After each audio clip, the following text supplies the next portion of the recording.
자, 오늘 7단원입니다. 7단원 그 주제가 믿음의 갈등이죠. 그리고 전환점 그렇게 되어 있어요. 제1과가 전환점이 두 번 있습니다. 그러니까 그 전환점은 어떤 전환점이냐면 우리 신앙이 이론에서 실제로 가는 전환점이다라고 하는 거예요. 그러니까 한 번 전환됐다고 그래가지고 다 전환되는 것이 아니라 두 번째까지 그 전환점을 통과해야 그 신앙이 실제의 자리, 열매 맺는 자리로 가게 됐다. 그러니까 그 전환점까지 안 가면 우리 신앙은 이론에 불과하다라고 그렇게 볼 수가 있습니다. 근데 많은 사람들이 그 전환점까지 안 가고 신앙생활 하는 사람들이 많아요.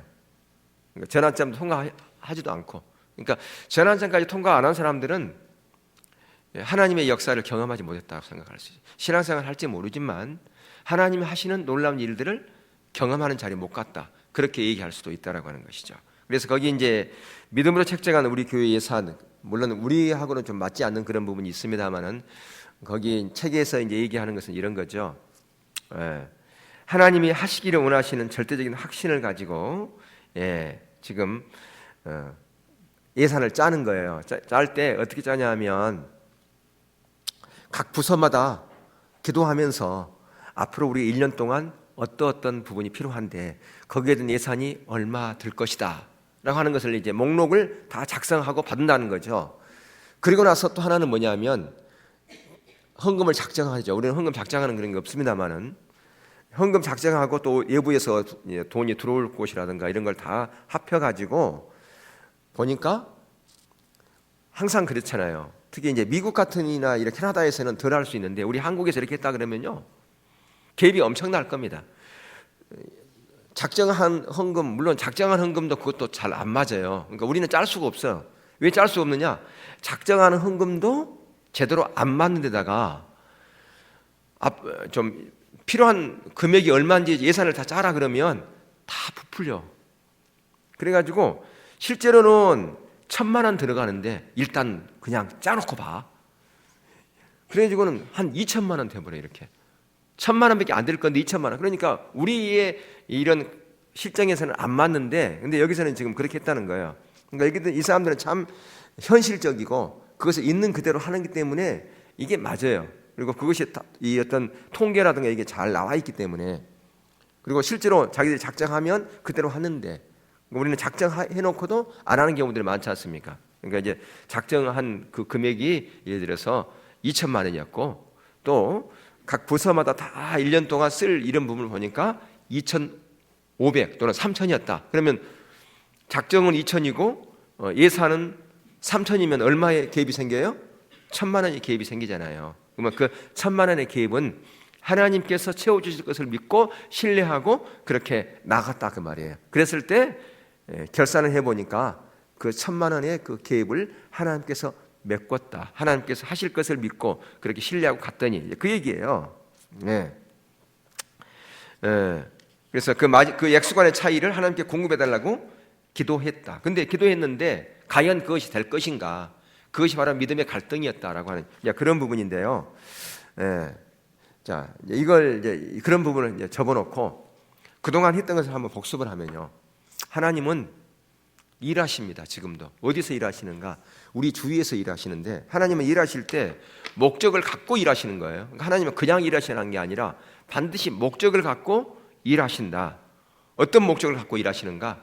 첫 번째는 이런 영혼을 구원하기 위해서 그 목적을 가지고 일하세요. 그러니까 하나님이 일하시는 목적, 이런 영혼을 구하는 것은 크게는 선교요, 그 작게는 전도입니다. 그러니까 전도와 선교, 그것을 위해서 하나님은 일하신다라고 하는 거고요.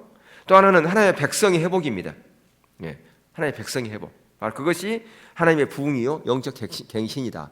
그렇게 얘기를 할 수 있죠. 그러니까 하나님께서 지금 일하시는 그 목적, 그것에 우리 교회 비전과 맞물려 있는 것이 하나님의 부흥입니다. 그러니까 하나님의 부흥이 되려면 먼저 회복이 돼야 돼요. 그 회복을 또 다른 말로 하면 교회 갱신, 또 우리의 삶의 갱신이다. 그렇게 얘기를 할 수도 있을 겁니다. 자, 그렇게 하나님께서 그렇게 일하시는데, 우리 주위에서 일하시는데 어떻게 일하시느냐 하면, 하나님께서 일하시면 우리를 초청을 합니다. 초청을 하는데 하나님이 초청한지 안 하는지를 어떻게 알겠습니까? 그러니까 그동안 우리의 전통적인 신앙 가운데서는 이게 안 돼요. 예, 전통적인 신앙 가운데서 이 부분이 안 된다라고 하는 거예요. 예, 그러니까 하나님과 온전한 관계 가운데 있을 때만이 하나님이 일하시는 것이 보이는 거죠. 하나님의 관계 가운데 있는 게. 예, 그러니까 그 하나님의 관계 가운데 있는 그것이 바로 뭐냐면 하나님의 음성을 듣는 거잖아요. 그러니까 하나님과 감동을 듣는 거잖아요. 하나님의 관계 가운데에서 하나님의 음성을 듣고 하나님의 감동을 듣는 거죠. 그러니까 그 음성을 듣는 이 부분은 나중에 나오겠지만 하나님께서 말씀하시면 지금 하나님은 항상 우리 가운데 말씀하세요. 예, 어떤 특별한 예언하는 사람들에게만 말씀한 게 아니라는 거죠. 예, 어떤 능력 있는 사람들과 그러니까 우리가 예언의 은사 사모해야 된다고 그러죠. 우리가 예언 사역 지침서라고 하는 그 교재 가지고 우리 여러 번 공부했죠. 예언의 사역 왜냐하면 성경에 보면 고린도전서에서 은사를 사모하되 특별히 뭐 하라고 그랬어요? 예언하도록 하라 그랬잖아요. 예언의 은사를 사모하라고 그랬는데 근데 오늘날 많은 경우에 예언의 은사 그러면 그게 큰 일 아는 것처럼 생각을 하고 특별히 어떤 믿음 좋은 사람에게만 그런 예언의 은사가 있는 것처럼 생각하고요. 또 그 예언에 대한 이 부분도 많이 잘못되어 있어요. 예언은 그레엄 쿡 목사님이 얘기하는 이렇게 예언하라고 하는 책에 보면 예언 은사로서의 사역을 감당하려면 최소한 몇 년 동안 다듬어져야 된다고요? 25년 동안 다듬어져야 된다라고 그렇게 돼 있어요. 그리고 그 예언도 하나님과 친밀한 관계를 통해서 예언하는 사람이 있는가 하면 은사를 통해서 예언하는 사람이 있어요. 은사가 주어졌을 때 예언하는 거. 근데 우리가 추구하는 것은 은사를 통해서도 그것도 필요하죠. 하나님이 주신 은사니까. 근데 더 중요한 것은 하나님과 친밀한 교제를 통해서 예언이 부어져야 그것이 진짜 하나님의 영광을 위해서 쓰여지고 잘못되지 않아요. 근데 오늘날 한국 교회에 많은 해악을 끼쳤던 것들이 어떤 예언이에요? 은사를 가지고 예언하는 부분. 그게 한국 교회의 엄청난 해악이었어요. 그 은사들이. 그러니까 그 은사로서의 그 예언이. 그러니까 그 은사는 하나님께서 온 것이기 때문에 나쁜 게 아니에요. 예. 근데 그 은사는 뭐 하라고 주신 거라고 그랬어요? 은사는요? 교회에 덕을 세우고 다른 사람을 안위하고 다른 사람을 세우기 위해서 은사가 주어진 목적이잖아요. 근데 그 은사를 잘못 사용한 거죠. 어떻게 잘못 사용했다고요? 자기 유익을 위해서 쓰는 거예요. 자기 교회 성장시키기 위해서 그 은사를 쓰면 그거 잘못되어진 거죠. 그것은 나누라고 섬기라고 주신 은사라 그 말이에요. 예, 그러니까 그것을 그렇게 자기 유익을 위해서 써버리면 그게 이제 잘못되어지는 것이다. 은사는 나 위해서 쓰는 게 아니죠. 나를 위해서 쓴 은사 하나가 있어요. 그게 뭐예요? 방언의 은사예요. 방언의 은사 빼고 나머지 모든 은사는 다른 사람을 섬기고 교회에 덕을 세우라고 주신 거예요. 그 은사가 주어지면 그렇기 때문에 은사가 주어지면 나에게 더 힘이 들까요? 아니면 더 어떻게 될 것 같아요? 그런 은사가 주어진 사람들이요 힘들어요. 왜?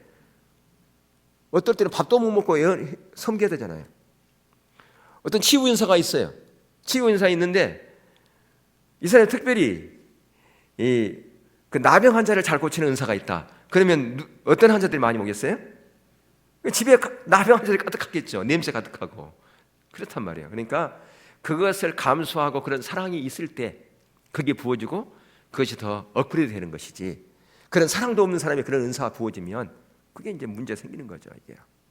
자, 어떻든 하나님께서 우리를 하나님과 관계를 통해서 하나님이 일하시는 것을 보여주는 거예요. 그게 뭐냐? 초청이다 그렇게 얘기를 해요. 그러니까 가장 먼저 하나님께서 일하시는 하나님을 경험하는 삶의 7가지 실체 우리 이 부분이 있잖아요. 이게 하나님 경험한 삶이 바로 7가지 하나님을 경험하는 삶의 7가지 그 실체가 나와 있잖아요.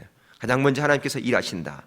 두 번째가 뭐예요? 하나님은 우리를 관계로 맺으신다. 왜? 하나님이 일을 보이시는 관계 가운데 하나님이 일을 보여주시는 거니까요. 그리고 세 번째 뭐예요? 우리를 뭐한다? 초청하는 거예요. 어떤 일로? 누구의 일로? 하나님의 일로. 하나님의 일로 우리를 초청하는 거다. 그래서 초청하면서 어떤 걸 보여주는 거예요? 하나님 자신을 보여주는 거예요. 가장 먼저 하나님 자신, 하나님의 목적, 하나님의 길을 보여주시는 거죠. 하나님이 어떤 분인가를 더 선명하게 보여주는 거예요. 모세에게 하나님께서 그를 떨기나무에서 불렀을 때 가장 먼저 하나님 자신이 누군가를 보여줬어요. 왜? 그를 신뢰하게 하려고. 그리고 하나님의 목적을 보여줬죠. 애굽에서 자기 백성들을 이끌어내는 그 부분, 그리고 어떻게 어떤 방법으로 그 길이죠. 그게요. 그러니까 가장 먼저는 하나님을 신뢰하도록 하나님 자신을 계시해 준 거예요. 그래야만 하나님을 신뢰하니까 믿음을 주려고 하나님 자신을 계시하시고, 그리고 하나님의 목적, 왜 내가 너를 불렀는지 그 목적, 바로 애굽에서 자기 백성 그걸 구원하기 위해서, 그리고 길을 보여줬단 말이죠. 그들을 구원할 때 길이 있을 거 아니에요. 어떤 방법으로? 인간의 방법이 아니라 하나님의 방법, 하나님의 길로. 그래서 하나님 자신과 하나님 뭘 보여준다고요? 하나님의 목적, 그 다음에 하나님의 길을, 다시 말해 하나님의 방법을, 이 세 가지를 보여주신다라고 하는 것이죠. 그것을 보여주시기 위해서 하나님께서 초청을 하는 거예요. 가장 그러니까 먼저 하나님께서 일하셔도 하나님과 친밀한 관계 가운데 없으면 하나님 자신도 모르고 하나님의 목적도 모르고 하나님의 길도 모른다라고 하는 겁니다. 그러니까 하나님의 일을 우리가 하는 것은 바로 이런 관점에서 하나님의 일이 시작되어져야 된다고 하는 거예요. 하나님의 사역도 마찬가지예요. 우리 모든 우리의 인생의 삶이 사역이잖아요. 그러니까 이 사역을 감당하려면 이런 과정을 통해서, 이런 단계를 통해서 이루어져야 된다라고 하는 겁니다. 그리고 네 번째가 뭐입니까? 하나님께서 뭐 하세요? 이제 말씀하시잖아요. 구체적으로 초청하시고 하나님이 어떤 분야를 하면서 구체적으로 말씀하세요. 근데 하나님이 말씀하실 때 반드시 어떤 과정을 거치느냐? 해석과, 하나님께서 우리한테 말씀하시는 자체가 계시예요. 그죠? 하나님께서 말씀하실 때 성경을 통해서 말씀하실 수도 있고, 기도를 통해서 말씀하실 수도 있고, 환경을 통해서도 말씀하실 수도 있고, 또 교회의 지체를 통해서도 말씀하실 수도 있고, 설교를 통해서도 말씀하실 수도 있잖아요. 그러면 그 말씀하신 그것이 뭐냐? 계시란 말이에요. 계시. 하나님 말씀하신 것이 계시예요. 그러니까 하나님 말씀하신 그 계시를 뭐 해야 되느냐? 가장 먼저, 그러니까 우리가 분별하는 데 있어서는, 하나님의 뜻을 분별하는 데 있어서는 세 가지가 있다고 그랬죠. 뭐예요? 계시와 해석과 적용이에요. 그러니까 예언 사역에 있어서 가장 중요한 것은 뭐냐? 계시, 해석, 적용. 이걸 모르면 예언 사역은 꽝이에요. 가장 먼저는 계시가 있어야 돼요. 하나님 말씀하신 것이 있어요. 그 음성이, 하나님 음성이 하나님 감동입니다. 하나님의 감동 주시고 이렇게 합니다. 감동 주신 것을 뭐 해야 되느냐? 해석해 봐야 돼요. 해석해 봐야 되는 거예요. 그리고 그 해석하는 것을 뭐 해야 되느냐? 계시, 해석, 뭐예요? 적용. 그러니까 해석은 뭐냐면 분별하라는 겁니다.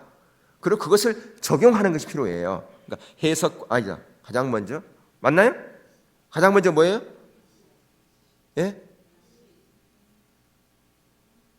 가장 먼저가 뭐예요? 계시. 감동 주시는 게 계시고, 두 번째가 해석, 그 다음에가 적용이다 그 말이에요. 자, 우리가 그 사도행전 보면 빌립의 네 딸들이 예언자였어요. 이 네 딸들, 그렇죠? 그 아가보는 예언 사역자였어요. 근데 빌립의 네 딸들도 예언하는 자들이었어요. 근데 그들이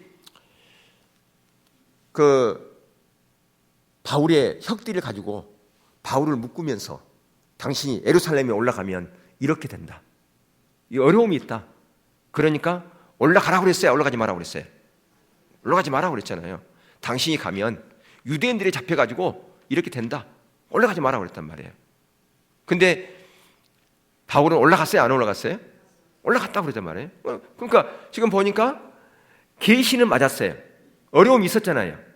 해석 부분에 있어서 어떻게 해요? 가지 말라고 그랬잖아요. 누구에게 잡힌다고 그랬어요? 유대인들에게. 실제로는 누구에게 잡혀갔어요? 로마. 유대인들이 그들을 잡아 죽이려고 그러니까 로마인들이 그를 보호하려고 그를 잡아갔단 말이에요. 그러니까 보호하려고 잡아간 것이죠. 그러니까 해석은 일부분 맞았어요. 적용에 있어서 맞았어요? 틀렸어요? 틀렸어요. 올라가지 말라고 그랬잖아요. 근데 왜 그런 부분을 거기에 사도행전에 해놨을까요? 신약의 예언은 틀릴 수 있다 그 말이에요. 구약의 예언은 반드시 이루어져 맞아요. 그러니까 구약의 선지자와 신약의 예언 사역자하고는 다른 거예요. 똑같이 보면 안 돼 이게. 근데 오늘날 똑같이 봐 이걸. 구약 지금은 신약 시대예요. 신약의 예언은 그래서 뭐 해봐라? 분별해봐라 그랬어요. 반드시 분별해봐야 돼. 이 부분이. 자, 그래서 분별이 중요하다. 근데 하나님과 관계 가운데 있으면 분별이 되어지는데 하나님과 관계 가운데 없으면 분별이 안 되어진다. 그래서 이게 하나님이 말씀했을 때에 그래서 이제 계시와 해석과 적용 분별했어. 그래서 이제 내가 결단해서 나가려고 그래. 순종하려고 그래. 그런데 뭐가 온다고요? 갈등이 온단 말이에요. 믿음의 갈등이. 이 믿음의 갈등이 오겠어요. 이 일이 하나님의 크기의 일이기 때문에 믿음의 갈등이 온다 그 말이에요. 우리가 할 수 있는 크기의 일이면 갈등이 없죠. 예. 근데 이 크기가 하나님의 크기의 일인 거예요. 그러니까 갈등이 오는 거란 말이죠. 우리가 교회 건축하라고 그랬을 때 우리의 힘으로는 할 수 없는 영역이에요. 그러니까 갈등이 올 수밖에 없고, 저 같은 경우는 밤에 그냥 잠을 못 자고 그냥 몸이 막 온 땀으로 흥건히 하나님이 하실 것을 신뢰하고 따라간다 하지만 갈등이 온다 그 말이에요. 안 되면 어떻게 할까? 왜요? 하나님의 따라가다 보면 뭐가 있으니까? 리스크가 있을 수 있으니까. 예. 그러니까 하나님을 따라가면 이게 모험이란 말이에요. 그러니까 믿음은 모험이에요. 그렇지 않아요? 예, 믿음은 모험이란 말이죠. 그래서 여러분 거기 책에 보면 갈등 그런 게 나오죠. 갈등이란 단어는 결단을 의미하는 단어로부터 파생되었습니다. 같은 헬라어 단어는 심판이라고도 종종 번역되어 있습니다. 믿음의 갈등은 당신이 어떤 결단을 내리면 하는 하나의 전환점임을 말합니다. 당신은 하나님에 대해서 무엇을 믿고 있냐를 결단해야 합니다. 당신이 이 전환점에서 어떤 반응을 보이느냐가 당신이 하나님만이 하실 수 있는 하나님의 크기의 일에 관여하게 되느냐, 아니면 당신이 가던 그 길로 계속 해가면서 하나님이 당신의 인생에서 목적하신 일을 놓치느냐를 결정이 있습니다. 예. 그러니까 이것이 하나님을 경험하느냐 경험하지 못하느냐 그것을 결정짓는다 그 말이에요. 그런데 그것이 한 번이 아니라 매번 그런다 그 말이에요. 예. 내가 무엇을 말하느냐가 믿음이 아니라 내가 어떤 행동을 하느냐가 믿음을 증명하는 거라 그 말이죠. 그래서 믿음은 모험이다 하는 거예요. 리스크가 있다 그 말이에요. 모험이 있다, 모험이라는 거죠. 예. 그래서 믿음은 모험이에요. 내가 무엇을 말하느냐가 믿음이 아니라는 거죠. 내가 어떤 행동을 하느냐라고 하는 게 그게 믿음이에요. 근데 그 행동을 하면 이게 안 되면 어떻게 하냐면 그러니까 모험이죠. 리스크가 있는 거죠. 그래서 믿음의 갈등이 있다 그 말이죠. 근데 아까도 말씀드렸지만 그 일이 우리가 할 수 있는 영역이라면 그게 모험이라고 하지 않아요. 갈등이 없어요. 근데 그것이 우리가 할 수 있는 영역 밖의 큰 일이기 때문에 모험이라는 거죠. 믿음의 갈등이 올 수밖에 없다라고 하는 겁니다. 그러니까 하나님께서 우리를 초청하고 하나님 말씀하시고 하나님 말씀하신 그것을 분별해서 따라간다 한다 할지라도 그런다 할지라도 믿음의 갈등이 온다라고 하는 거예요. 이게 안 되면 어떨까? 왜? 안 가본 거기 때문에. 가본 거라면 문제가 없어요. 우리는 성경에 이런 어떤 믿음의 선진들의 얘기를 들으면 아 이렇게 됐구나. 벌써 결말이 나왔기 때문에 별로 어렵지가 않아. 내가 처음에 그런 자리에 갔다 그랬을 때 얼마나 그게 힘들었겠습니까? 우리는 뭐 기드온의 얘기를 듣고 또 여리고성에 뭐 무너지는 얘기 듣고 다 결말이 나와 있으니까 별로 그게 우리에게 와닿지가 않아요. 우리가 그건 아니더라도 그런 비슷한 부분에 우리가 처음에 그 자리에 있다면 얼만큼 우리에게 믿음의 갈등이 있겠습니까? 두려움이 있겠습니까? 우리 모두는 다 아유 그런 자리에 저도 할 수 있어요 라고 말하지는 몰라요. 그렇게 말하기는 쉬워요. 왜? 내가 그 자리에 안 있어 보니까 안 닥쳐봤으니까. 그러면서 다른 사람이 그런 자리에 있을 때 우리는 또 얘기는 잘해줘요. 아이고 하나님을 신뢰해. 하나님 분명히 하실 거야 라고 그렇게 말은 해요. 근데 실제 내가 그 자리에 가면 또 아니단 말이에요. 그게요.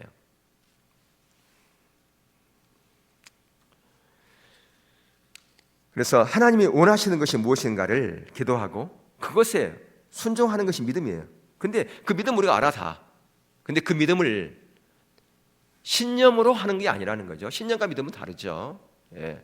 신념은 자기 안에서 시작되어 있는 신념이에요. 믿음은 하나님으로부터 시작되는 게 믿음이고 신념은 자기로부터 시작되는 게 신념인데 우리는 많은 경우에 신념과 믿음을 착각할 때가 많아요.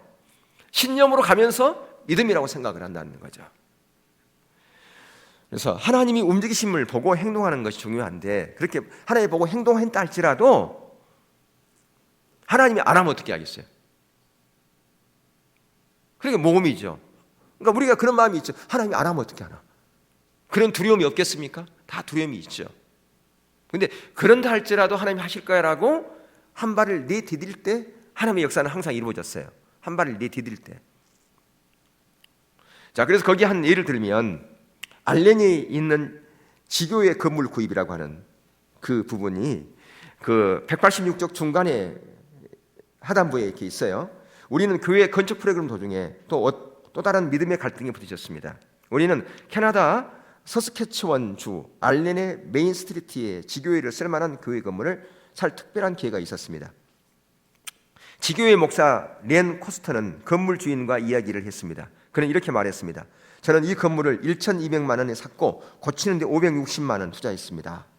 그러니까 다 합히면 1,760만 원 들었단 그 말이에요. 1,760만 원. 그러니까 1,760만 원 내가 받아야 되겠습니다. 그렇게 얘기할 수도 있어요. 근데 그렇지 않고 얼마를 요구했어요? 1,200만 원 내가 처음 샀던 거, 내가 고치는 값은 내가 안 받고 내가 1,200만 원 내가 그냥 팔겠습니다.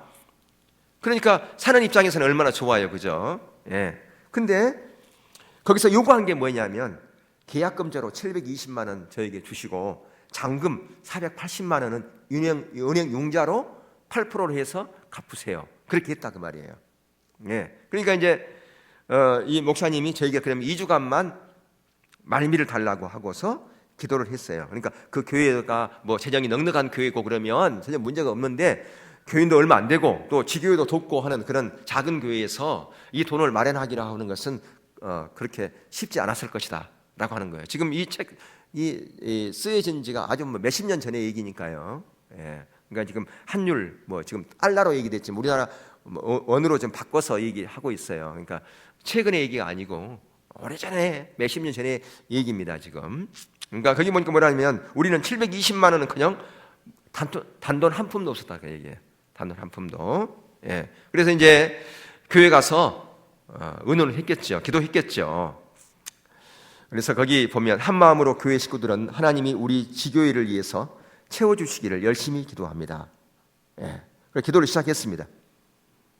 그래서 기도하면서 하나님이 행하심을 봤다 그 말이에요. 하나님께서 행하시면 하나님께서 인도하신 걸로 보고, 그러니까 무슨 얘기냐면 하나님의 사인이 있으면, 하나님의 움직이심이 있으면 하나님이 하신 걸로 보고, 물론 하나님께서 응답 줄 수도 있겠죠. 하나님께서 그 교회를 너희들에게 줬다라고 하는 그런 감동도 있을 거예요. 그런 감동을 받았다 할지라도 하나님이 움직임이 있으면 우리가 그렇게 하기로 하고 더 움직이겠다 그런 얘기예요.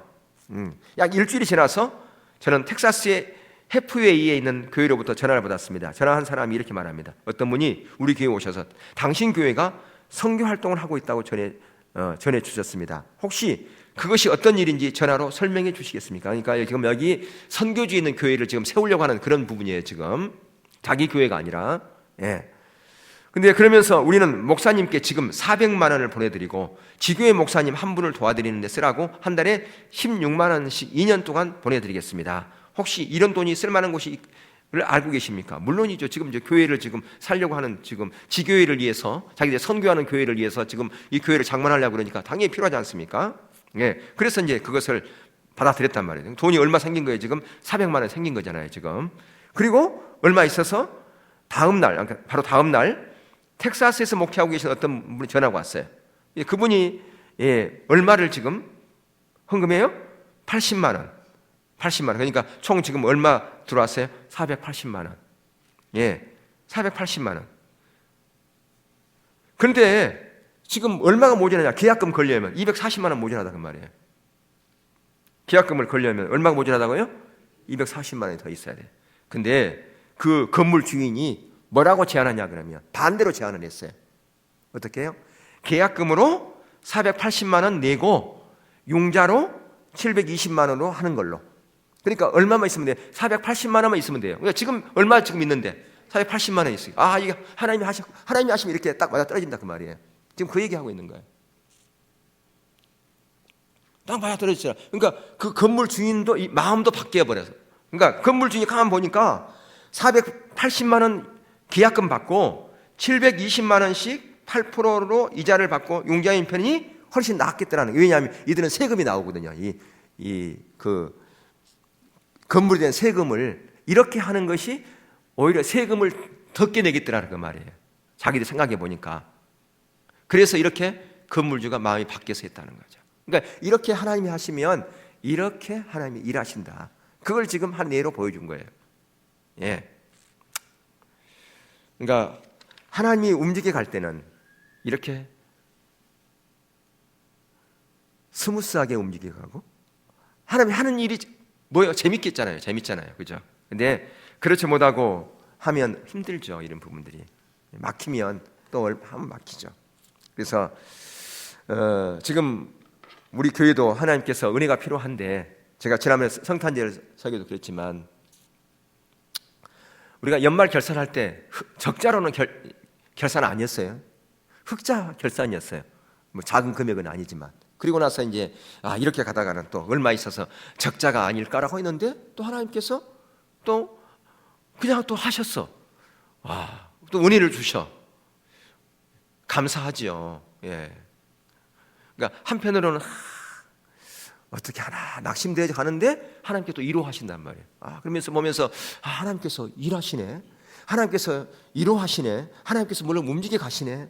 이런 게 보여진다라고 하는 거죠. 이런 부분들이. 고비고비 때마다 하나님께서 그렇게 일하시는 거예요. 작년 말부터 이렇게 일하시는 걸 볼 수 있어요. 오늘도 저에게 그동안 고마웠습니다. 갈게요 라고 하신 분도 이렇게 있었어요. 그래, 잘 가라고 축복한다고, 그동안 고생했다고 그렇게 했습니다만은, 그러니까 그런 어떤 것들이 이렇게 하면 보여주면 우리의 계산으로는 이게 아닌 거죠. 근데 하나님께서 하나님의 방법으로 하시면 우리의 생각을 뛰어넘는다고 하는 거예요. 그러니까 오래전에 한 4, 5년 전인가요? 처음에 이제 하나님께 그런 부분을 테스트했던 것 같은데, 그때 어떤 교회 어떤 그 말의 이런 문제 때문에 교회 정화 작업을 한번 한 적이 있어요. 그래서 그 하나님 기준에 맞지 않는 그런 부분에 있어서 정화 작업을 하고 정결 작업을 했어요. 그래서 그것 때문에 여러 성도들이 떠났어요. 물론 그분들이 다 나름대로 신실하고 열심히 하신 분들이에요. 다른 교회 가면 훌륭한 리더감들이죠. 근데 그런 말에 대한 그런 것 때문에 그걸 그때 정리한 적이 있었어요. 생각해 보니까 그분들이 떠나면 헌금이 250이 줄어들겠다. 그런 생각이 딱 계산이 이게 그런 계산을 하면 안 되는데 믿음이 없어가지고 계산이 딱 돌아왔어요. 그런데요, 그러니까 계산상으로 250 줄어야 돼. 근데 그 다음 달 하나님께서 그 전달보다 헌금이 더 많아졌더라고요. 50만 원 더 많아졌어요. 계산이 안 맞죠, 이거요. 인간의 생각과 다르다는 거죠. 하나님이 일하시는 것은. 그래서 그 이후로는 그거에 대해서 내려놨어요. 하나님은 우리의 생각과 정반대로 일하신다. 이런 부분들이죠. 그러니까 어쩌면 지금도 하나님께서 그렇게 하시고, 물론 우리가 지금 이 어떤 부분에 다음 세대를 세우고 또 그런 부분에 초점을 맞추고 가야 되기 때문에, 지금 상황에서 우리가 다음 세대를 세우는 그런 부분에서 전혀 동력을 얻지 못하기 때문에, 그런 동력을 얻으려면 우리가 더 작은 규모로 가서 그런 부분이 돼야 되기 때문에 그렇습니다만은, 그러니까 우리 어떤 숫자적인 거나 이것을 가지고 할 수 있는 게 아니라는 거죠. 예를 들어서 거기 여호수아의 그 여리고 성벽 있잖아요. 그 여리고 성벽 그렇게 무너지는 그런 방법은 바보 같은 짓이잖아요. 아니, 전 백성들이 같이 여리고성을 돈다. 그럼 여리고성에 있는 그 군사들이 전부 다 화살로 쏘면 밥이 되는 거 아니에요. 그 얼마나 큰 모험입니까? 근데 그걸 따랐잖아요. 그렇게 하나님의 말씀이니까. 그게 하기 쉬운 게 아니에요. 지금 그게 여리고성이 그냥 무너진 게 아니라는 거죠. 그 믿음이 있었기 때문에 무너진 거지, 그게 아무나 하는 게 아니라는 거죠. 그게 또 기드온의 300용사도 마찬가지예요. 그 189쪽에 보면 그 나오죠. 기드온은 매우 갈등한 고민이 있었을 거예요. 처음에 자기를 부를 때도 고민이 있었겠죠. 아니, 나같이 이렇게 믿음이 없는 사람, 지금 기도원이 어디서 지금 뭐 하고 있었어요? 뭐 할 때 불렀어요? 저기 포도원 포도즙 틀에서 타작을 하고 있었어요. 몰래 거기에. 예? 지금 적군들을 피해가지고 숨어서 거기서. 근데 그를 향하여 하나님께서 뭐라고 불렀어요? 강한 용사여. 무슨 지가 강한 용사요? 두려움 떨고 있는데, 근데 하나님께서 그를 강한 용사로 불렀어요. 그러면서 그에게 처음에 몇 명이 왔습니까? 전쟁하겠다고 하니까 31,700명, 아니 32,000명으로 시작했어요. 근데 32,000명 중에서 몇 명을 돌려보냈어요? 31,700명을 돌려보냈단 말이에요. 몇 명만 남아요?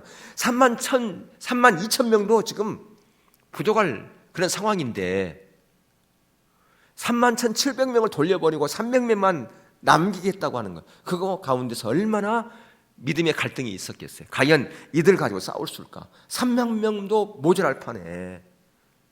예. 여러분, 그렇기 때문에 하나님의 일을 하는 데 있어서, 하나님의 크게 일을 하는 데 있어서는 그러한 모험이 필요하다는 거예요. 그게 믿음이요. 그래서 믿음의 갈등이 오게 돼 있다 그 말이에요. 근데 이 믿음의 갈등이 하나의 전환점이에요. 무슨 전환점? 믿음의 전환점이요, 하나님의 역사의 전환점이요, 하나님의 열매의 전환점이다 라고 하는 겁니다. 하나님의 일을 경험하기 위해서는 이런 전환점이 없이는 절대로 불가능합니다. 믿음의 갈등이 없는 하나님의 역사는 있지 않아요. 없어요. 그건요. 항상 믿음의 갈등이 있었어요. 믿음의 선진들에게 그냥 그들이 막 하나님을 따고 따라가고 믿음을 따라간 것 같지만 그들 가운데 다 믿음의 갈등이 다 있었단 말이에요. 믿음의 갈등이 없는 믿음의 선진들 아무도 없었습니다.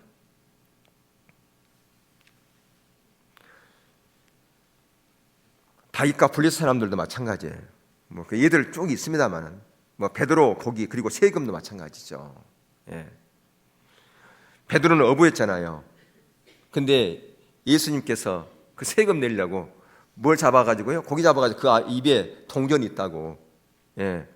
그거 가지고 세금 내라고 그랬지 않습니까? 베드로는 어부였어요. 어부니까 그는 이제까지 고기를 잡으면서 입에서 동전을 발견한 적이 한 번도 없었을 거예요. 그죠? 그러니까 그는 알죠. 알려서 고기를 잘 모르는 사람에게 하면 그냥 했을지도 몰라요. 더 훨씬 쉽게. 근데 베드로에게 지금 고기 잡아가지고 거기 안에 있는 돈을 빼가지고 세금 내라 그러면, 아니요, 고기를 팔아가지고 그 돈하고 세금 내라 그러면 훨씬 더 합당한 거라고 말이에요. 베드로에게 그것은 훨씬 쉬워요. 근데 베드로에게 고기 입에 있는 동전 빼라고 하는 것은, 그것은 이성으로 안 맞잖아요. 베드로는 어부니까. 그가 일평생 고기 잡아봤지만 돈이 입에서 나오는 고기를 한 번도 잡아본 적이 있었다면 쉬웠을 거예요. 근데 있었을까요? 없었을까요? 한 번도 없었으니까 훨씬 어렵단 말이에요. 베드로에게는. 예. 고기를 모르는 사람 같으면 쉬울 수도 있어요. 훨씬 더. 근데 베드로에게는 그게 훨씬 어려운 거라고 말이에요. 그러니까 믿음이 요구하는 거예요. 과연 이걸 해야 되나 말아야 되나? 이거 바보짓 아닌가? 오히려 고기 잡아가지고 많이 잡아가지고 그걸 팔아가는 것이 훨씬 쉬운데, 어쩌면 예수님 그러지 말고 이제 고기 많이 잡을 테니까 그거 팔읍시다. 팔으면 그 세금 내고도 남습니다. 그게 더 뭐예요? 합리적이잖아요. 그게 더. 우리 같으면 그렇게 했을 거예요. 더. 우리 같으면 그렇지 않았을까요? 여러분 같으면 어떻습니까? 여러분 같으면 목사님 그게 말이 됩니까? 그거 그냥 고기 잡아서 팝시다. 그냥 다 그랬을지도 몰라요. 예. 그래서 중요한 것은 하나님 뜻이 무엇인가, 그걸 보는 것이 중요하고, 그 뜻이 비춰졌다면 분별하는 것이 중요합니다. 분별. 예.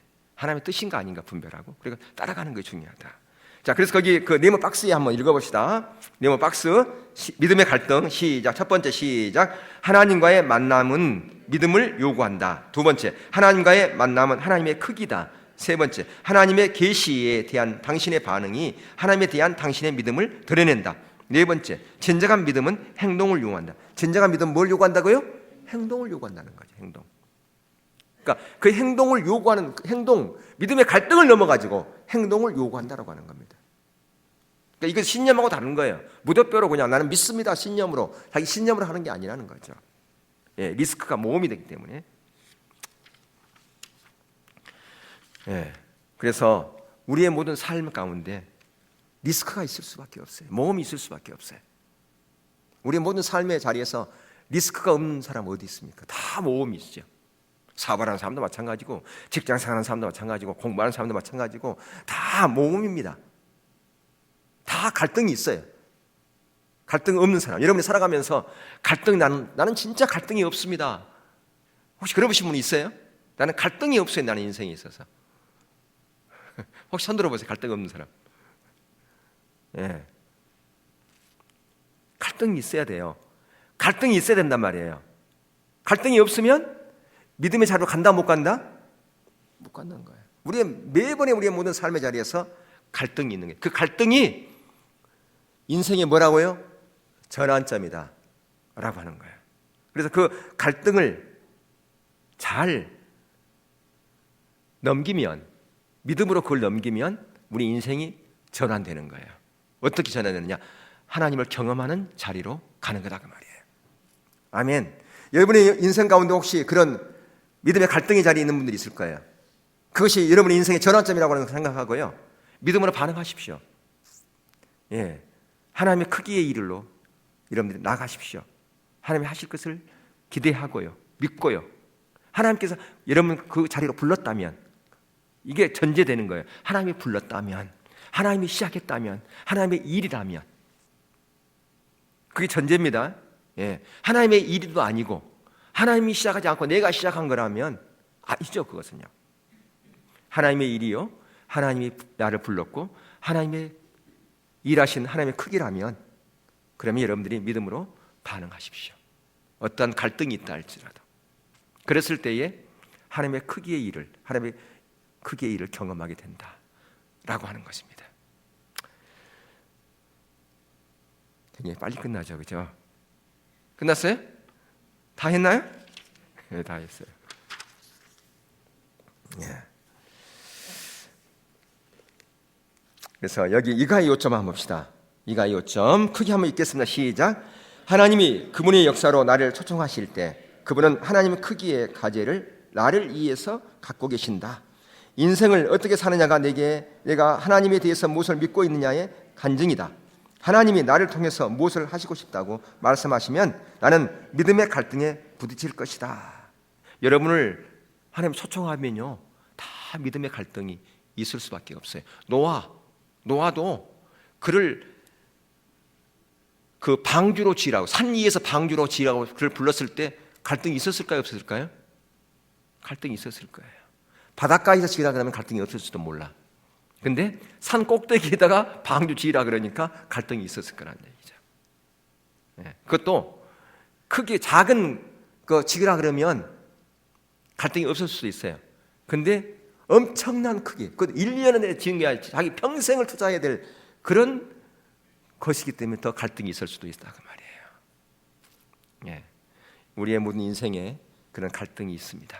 근데 그 갈등을 잘 그 고비를 넘어가면 하나님께서 놀랍게 여러분들을 그 믿음의 자리로, 하나님이 하시는 그 역사의 자리로 여러분들을 인도하실 걸로 믿습니다. 예.